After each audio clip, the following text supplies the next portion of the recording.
Before we get started, I have a quick favor. I've been self-funding the Finding Genius podcast for 5 years now. I've done over 3,000 episodes. And as you can see on YouTube, we're up over 1 million views on the channel, which is fantastic. The next thing I really want to push on is to get up to 10,000 subscribers. Because once we do, we'll be able to put a donate button and we'll be able to solicit donations to help keep the podcast running and to also get the Finding Genius Foundation moving along. We have a big project studying anxiety, depression, and PTSD and working on a product to help people overcome these problems because I've seen them explode recently after the last 2 years of the whole virus situation. So if you would, please subscribe to the podcast. That would help us tremendously. Give us a thumbs up and check in the description for Buy Me a Coffee. It's about $5. If you could buy me a coffee, I'd really appreciate it. It would help keep the channel going, and I love coffee. Thank you.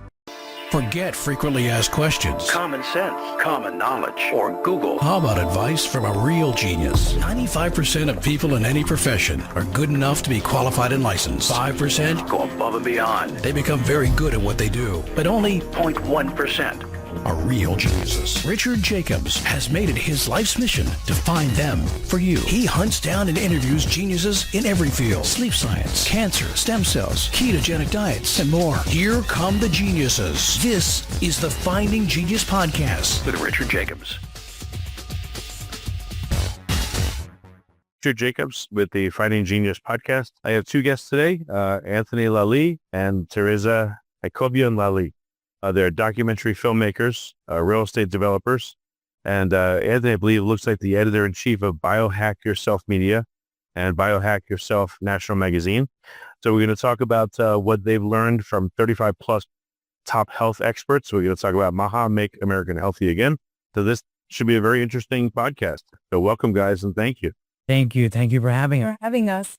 Yeah, how did you get in front of 35 health experts and how did you get into this whole arena? It seems like you guys are into a lot of things. What is this about? What prompted you to get into the subject?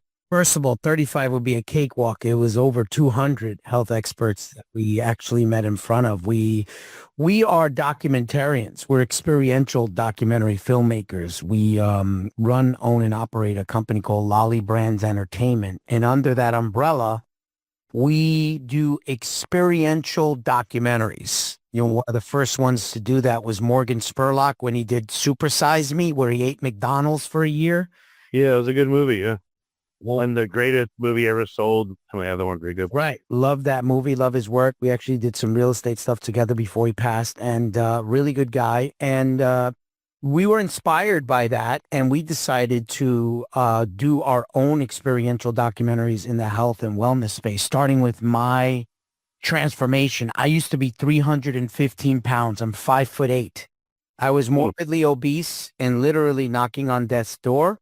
And thanks to my wife, who was MAHA, Make Anthony Healthy Again, before my place. And so she decided to take the reins and become the health advocate and the health detective of our family. So we did a documentary that broke viewership records. It was watched and streamed globally, internationally, hundreds of millions of times, and it was a big success and put us both on the map as a couple that is relentless when it comes to health transformations. And then from there, we did a docuseries about my wife, who added a lot of relatability. We have 2 kids together, Love Lolli and Legend Lolli. They're part of our portfolio. And she had gained, like your normal, typical mom bod. Well, I've always been an athlete as a former ping pong champion, competitive swimmer, competitive ballroom dancer. That was very important to me to always look my best. But after our second child, I actually had a condition that was called diastasis recti. I know that one. Right? I have that right now. You lay down on you lift up and your stomach like humps in the middle. It's weird. And this is something that shocks me so much, that this condition goes undiagnosed and it doesn't get the respect that it needs to get. And yes, men get this condition as well. Children get this condition, but majority of moms who give birth to twins or larger children, they almost are guaranteed to have this condition. It could lead to complications later on, to osteoporosis and weakening of the spine, etc. but I discovered it. And when I saw, that Anthony was able to reverse his obesity of 41 years in just 9 months, I knew he had found a secret. And the secret was weightlifting, meal prepping, weightlifting, and really having a coach. And not just one coach, actually. He worked with multiple coaches, multiple trainers, and really understood the art of bodybuilding, the art of just understanding your body parts, your muscle, the entire structure. So he trained me. It was it's the family joke, right? The former obese guy was training a former athletic champion. And within 8 months, he was able to shape me up into a body that was able to go and compete. So we were set to... I can you didn't have like 10 more kids after this happened. I'm just kidding. Yeah. But we decided to go ahead and really do an international tour of competitions. We fell in love with the world so much, the fitness competition world, and we wanted to bring that out to the masses, to the average person, really explain what it's like to have a life as a competitive fitness athlete. So we did that, and within 7 months, we competed in 6 federations and stepped on stage about 35 times combined. I actually became a 2-time bikini pro, and Anthony transitioned into a muscle model pro. And it's a very intriguing documentary series. We were awarded 13 Best Documentary Series awards for that one. It was selected to play at the AMC Theater during Sunscreen Film Festival. It was really well received because of the authenticity and the detail and really the fascinating world of fitness. So after that, we were commissioned to do a few other documentaries in the fitness world. One was about the plastic surgery. And again, this is a part of our journey, right? Because Anthony actually had a plastic surgery to get rid of his loose skin. So by popular demand, we produced a loose skin surgery documentary that was just focused on pre-surgery, during surgery, and post-surgery and what that entails. And it was very, very exciting how we were able to capture it with the same surgeon that did Anthony's surgery because his business actually blossomed from it. So he was so excited to do a documentary where he was the star of it, and he explained everything. He's now a personality brand on Instagram. He opened up 2 new locations, and he's doing really well for himself. And then the 4th documentary was the most star-studded bodybuilding documentary about George Farah, who used to be the coach of the coaches. He trained The Rock. He trained Dexter Jackson. He trained so many pros and so many celebrities. But unfortunate events happened in his life where he was shot 3 times and the lead stayed in his body later on, causing cancer. And he lost his clients, unfortunately. But he is one tough cookie. He beat the cancer and he was ready to make a big comeback. And he knew he needed us to revive his name, his career, and launch everything that he wanted to launch. So we casted 30 of the world's leading bodybuilders to come to this documentary and collectively tell George Farah's story, which was nothing short of humbling. And we gained 19 film awards for this documentary called The Guru. All of our documentaries are streaming on Amazon, Plex, Roku, all the major streaming platforms. And George was able to launch his book, his supplement company. He's now a sought-after speaker and a coach. And it was very, very, very good. What we set out to do, we did. Now, at the time, Cool. yeah, so you're asking how we jumped into the biohacking world. It was almost a natural transition, right? As bodybuilders, we had worked our bodies so hard that even when we looked our best, we didn't feel our best. We knew that there were some other things that needed to be done. Now, alongside of this entire journey, while we were filming and producing all 4 documentaries, I had found functional medicine world because of our son Legend, who had silent acid reflux. I had dug in already, found solutions, fixed his mold infection that he had. So was already a believer, was already a big kind of an educator of myself of how to live a natural lifestyle. So when we met a guy named Stephen Klein, introduced by Judy Sahagian, which is one of our close friends, and Stephen mentioned, he said, oh, you guys are basically biohackers. And I was like, not really. He said, yeah, there's a whole world out there. It's called biohacking. So that caught my interest. And I told Anthony, I was like, we got to do a documentary about biohacking. So we set out to interview 114 of the world's leading experts in this world, not only influencers, experts, but also founders, scientists, doctors. I mean, incredible cast that we have. All 5 parts are now streaming live on Amazon. People can go watch. Make sure you take your notebooks because there's a lot of information and a lot of call to action. What we wanted to create was a solution-based documentary. And we didn't stop there. We went further and we dug into the women's health and filmed a 3-part documentary called Shield, where we interviewed 77 of the world's leading female health experts, regenerative experts. I mean, incredible people that are doing, mycoplastic detoxes and pushing menopause by 10 years, crazy things that are being achieved by these experts. And that's set to be released by the end of this year, beginning of next year. This is really cool. in the industry. Yeah. I guess I was going to ask you, ballroom dancing, what form did you use? Smooth or rhythm, or did you guys do? Cha-cha-cha and jive and tango, my favorites, and samba also. Oh, very nice. Right. And then Anthony, how much did you lose? You went from 315 down to what?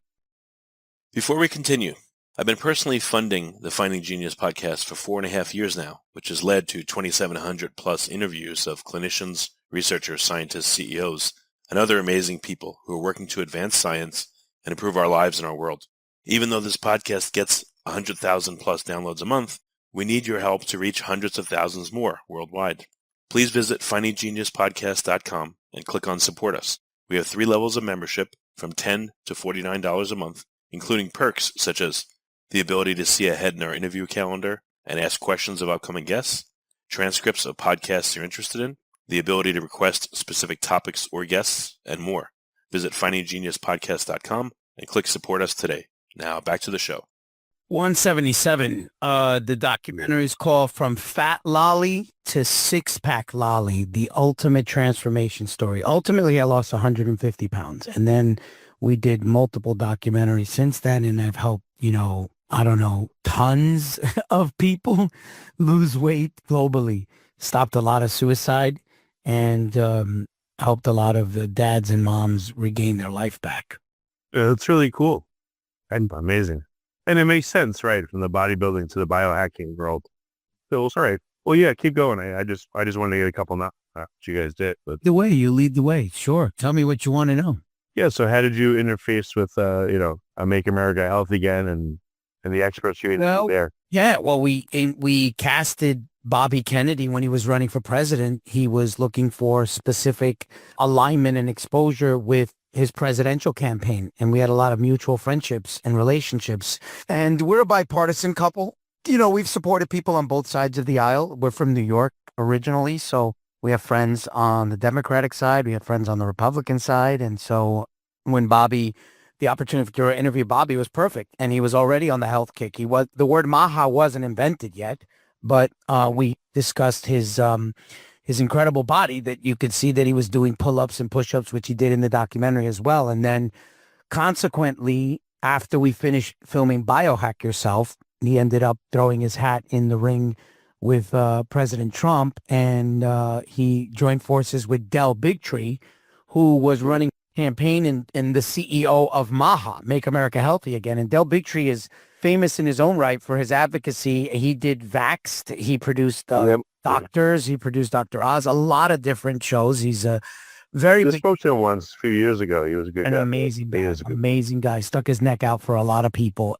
And finally, it's paying off, in terms of changing lives and saving lives. So TereZa ended up casting Del Bigtree and in Shield, which is She Healed, another documentary, the sister documentary to Biohack Yourself. This one is all focused on female health. She Healed, and it's got 77 of the biggest names. We put Gary Brecka in it. He's a great friend, and he's actually on the cover of our next magazine coming up, because we wanted to know what he does for his wife, Sage. What does the most famous and well-versed biohacker do for his own family? So he's got daughters, he's got a wife, he's got a bunch of stuff going on, and so we picked his brain for the documentary for the world. So being involved with Bobby and Del Bigtree, there was an opportunity that presented itself where they were doing their first inaugural Maha Ball in Washington on Inauguration Day, January 20th. Very dangerous day, very cold day, very, you never know what's going to happen to anybody in the room day, especially when there was assassination attempts. We took the opportunity to kind of help and advocate and provide media coverage on that day, and 53 people from Biohack Yourself and Lolly Brand's media team. We flew down and we set up shop at the Waldorf Astoria. We brought 5 journalists. All of them were from either our documentaries, Biohack Yourself or SHIELD, double and triple board certified medical doctors, pediatricians. We were interviewing people like Jordan Peterson and Bhattacharya and Dr. Oz and everybody that has now been officially confirmed. And it was an epic night. It was a night to remember. It was a night that everyone came and spoke on camera. We got 1,000 pieces of content. Remember, at that time, Robert F. Kennedy Jr. was not confirmed. In fact, they were after him. And there was a bunch of propaganda out there about, 17,000 doctors saying he's unqualified and, he shouldn't be doing all the kind of different things that happened that came to light during his confirmation. However, what was critical for that night was to show the world that the donors and the people that were backing him as president were still backing him for HHS director, because there was messaging out there saying, well, he doesn't have the same backing. And everybody came, interviewed with Biohack Yourself, stepped on the Biohack Yourself red carpets. The magazine, Biohack Yourself magazine, was there. TereZa and I were there, and we brought our kids there. And that's how much we were all in. It was that or nothing. So, Yeah. And No, I know Bobby Kennedy has worked from Children's Health Defense for years among the risk. They always put out great info. So it's terrible that, these people are attacked like this over and over and over. Not anymore. yeah, there's attempts. Listen, we live in the United States of America. Everybody's entitled to their opinion. I believe in freedom of speech. I believe in all of those things. So I don't blame. And I also believe that most people are genuinely just talking from their POV. A lot of people went to school. A lot of people, their algorithms are feeding them what is confirmation bias. So I understand where people, health is a religion. Make no mistake about it. Some people adopt the religion of, extreme pharmaceutical and, Extreme homeopathy. let's say extreme homeopathy. So Seen that. we've seen it too. So, we understand. We're very, very reasonable people. But no one knows about health crisis more than us, because I was a fat guy and ready to die being fat. I told my wife, leave me alone. I want to die fat and happy. Not Okay. gonna happen. My wife Tell me a bit about that. When you were in that state, stayed all my, this on I was a fat kid. I was, everything. I was, that was my identity. It was my identity so much that when I lost the weight, all of our closest friends were like, hey, I didn't even look at you as a fat guy. Because I carried it like Tony Soprano. Like some people know how to carry it after, right. after years, and I'm Mr. Personality, and I'm a CEO and founder. I'm surrounded by yes people. So, but yeah, it was the family. It was my wife. It was the kids. It was, my son, my mom, everyone that, was advocating to make me do something. And then we decided to. It was also perfect timing. He had just exited the company that he had built for years, and it was a franchise company, and it was just perfect timing. We had our So less stress and all that, and you could focus on yourself, it sounds like. Or you could focus on himself. Correct. Yes, he was basically semi-retired, and I knew that was my opportunity to swoop in and make him kind of treat it more seriously, especially now that we had a son, and the son would look up to him, right? And I was like very, very strict on eating habits and eating clean, and he would come home with French fries and mac and cheese, and I already noticed that there was going to be conflict around food. Something that people bond over that was going to cause us trouble. And that cannot happen. So he understood that, he saw that, and magically he did his research and found this coach from Ireland We invited him to live with us for about 8 months, 9 months. He stayed with us. He even went on family vacation to Armenia. That's how committed we were. Yeah. They were training about 3 times a day, and his meals, every single meal was measured. Even his cheat meals were measured. So it was looked at as a science. He was in an army. He was serving his time by all means. It was very serious. Well, Anthony, what was your mindset and what changed in your mindset to say, you know what, I'm going to do this? Like, how would you describe it? Well, how would I describe that I said I was going to do this and that's that? Well, you've said at one point you're like, leave me alone, I want to die, I guess. Yeah, well, Put in words, you. 2002, that's what I said. I said, in 2015, I said, I tried to shut up my family. I did the gastric sleeve. I lost 50 pounds and then I stretched my stomach out and gained 70. But this time I made my situation worse. I now lost all my muscle mass. I started getting sleep apnea. I was drinking my calories. I couldn't even eat a steak. But yet I gained 70 pounds. So I had a sickness. It was a sickness. It was like a mental disorder, if you will. And so what ended up happening was I said, that's it. And then it was a critical moment in my life when, now I had a son, and then it was me going in the hospital and my mother really on my back, and TereZa and everybody saying, what are you doing to your beautiful family? This is ridiculous. And then the stars aligned where I had met a coach, and then I communicated with a transformation person, and then I saw a documentary called Fat, Sick, and Nearly Dead. So it was a lot of things that I did that were put in front of me to take advantage. And then I did. And then I turned it into an award-winning documentary, which set the tone for us saying, you know what, if we're going to do something, we're going to share it with the world.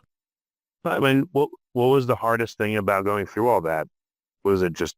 The hardest thing was the surgery, after loose skin surgery. I had a loose skin surgery. So I lost all the weight really fast.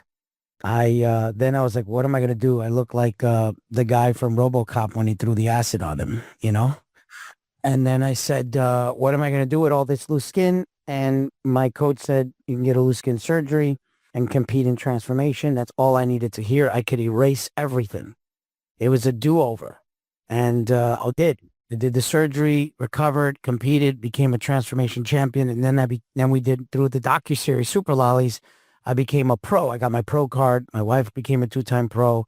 Then we did more documentaries in the bodybuilding space. But we knew that it was bigger than just the outside of being healthy. You need to be healthy on the inside. So that's where the biohacking came in. And the biohacking space turned out to be the perfect storm, a perfect cocktail. Bobby's in Biohack Yourself. Del Bigtree's in SHIELD. It's women, it's men. President Trump gets confirmed. We have Laura Trump on the cover of Biohack Yourself magazine. Laura Trump is a Issue number 3 during the holidays. For the winter. I don't know. It'd be amazing if you could. I know he's just too busy, but imagine if you could transform Trump into like a muscle guy. That would be crazy. Well, Trump is surrounded by the best. I mean, the thing about Trump is he's got that mind. If you listen to Joe Dispenza, it's that mind. The mind. When you have a strong mind, it could literally, there's studies that show that you could just be thinking about working out, and there's some sort of benefits to that. Trump is that bullet was preordained to be dodged. There's something, there's a higher level when you're talking about Trump. I mean, even when you're in his space, you feel it. It's not and if you watch him over the course of time, hindsight is 20/20. This guy knew it back then, and what a life. That's a good point. Being so strong, why isn't he six-pack Trump right now? I don't know. It doesn't need to be. I mean, there's funny memes of him looking like that, but yeah, real life. Well, I hope RFK is there. He can maybe influence. Yeah, hopefully so.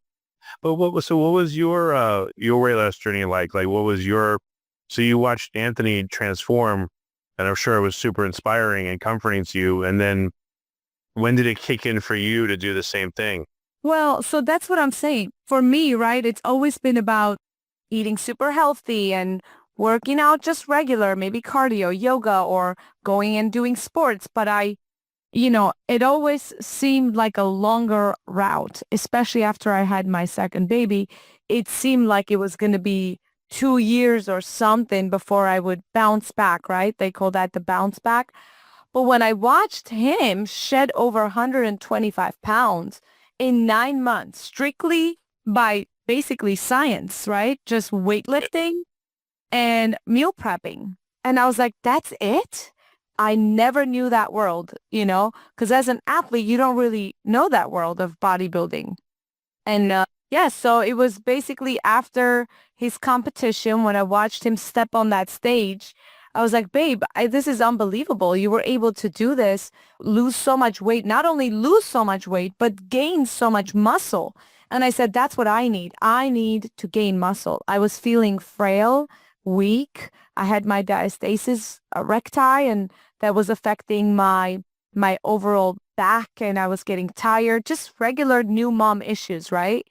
So that if he could do it, I could do it. And also as a couple, it was something for us to do together because the kids were keeping me super busy. At the time, I was managing their acting careers, modeling careers. They were very, very big bookers. Up until today, they've booked about 100 jobs combined, national commercials and Netflix movies and series and off-Broadway shows. So they were very serious. And for us to have something of ours as a couple, that was a very good getaway. We were being productive, working out together, gaining muscle together, losing fat together, and working towards competing together and spending time together.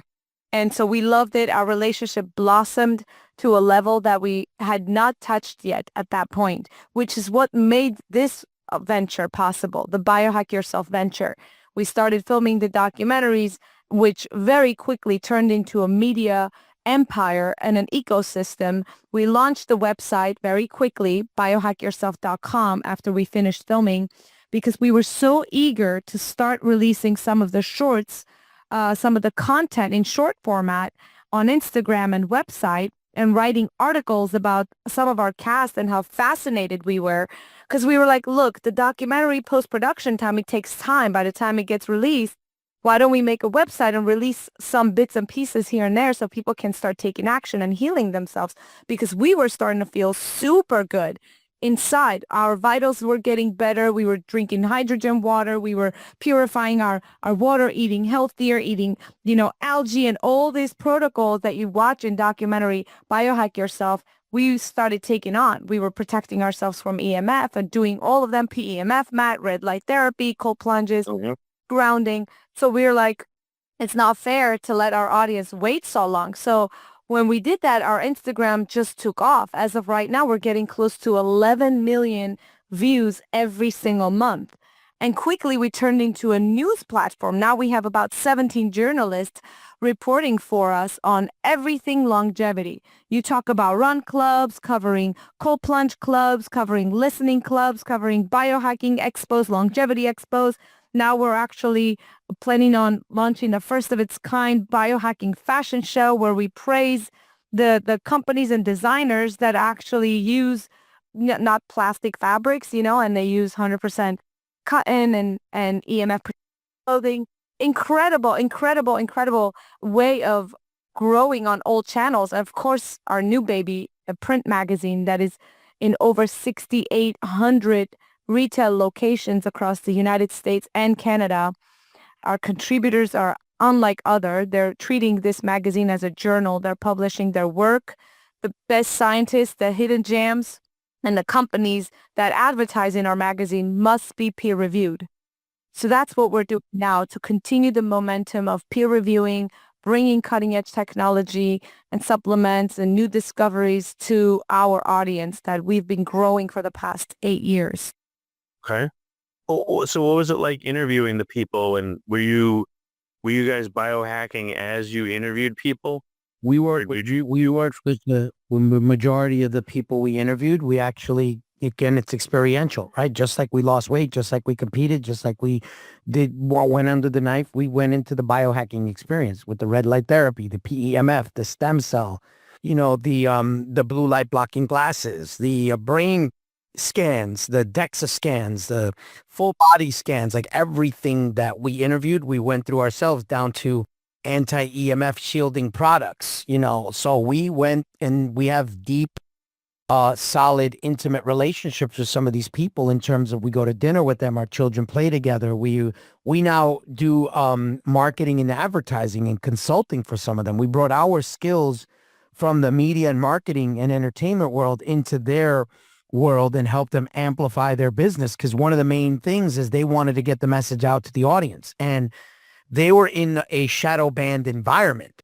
And you have Zuckerberg, you have Bezos, you have everybody else saying, hey, it wasn't me, man. It was the government back, whoever was in charge back then. Now I don't mind. I'll let you guys say what you need to say. I won't flag you.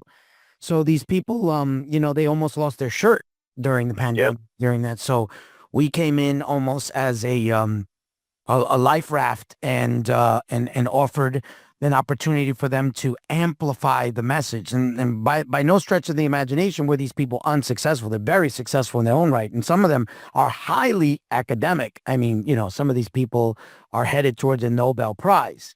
But that marketing, exit strategy, taking a company public, understanding media buying, meta ads, LinkedIn strategies, conversions, heat maps, all that kind of stuff is a different language.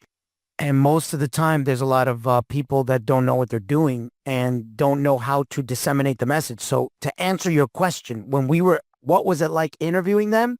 It was like, hey, don't say the word photobiomodulation. Don't say the word telomere.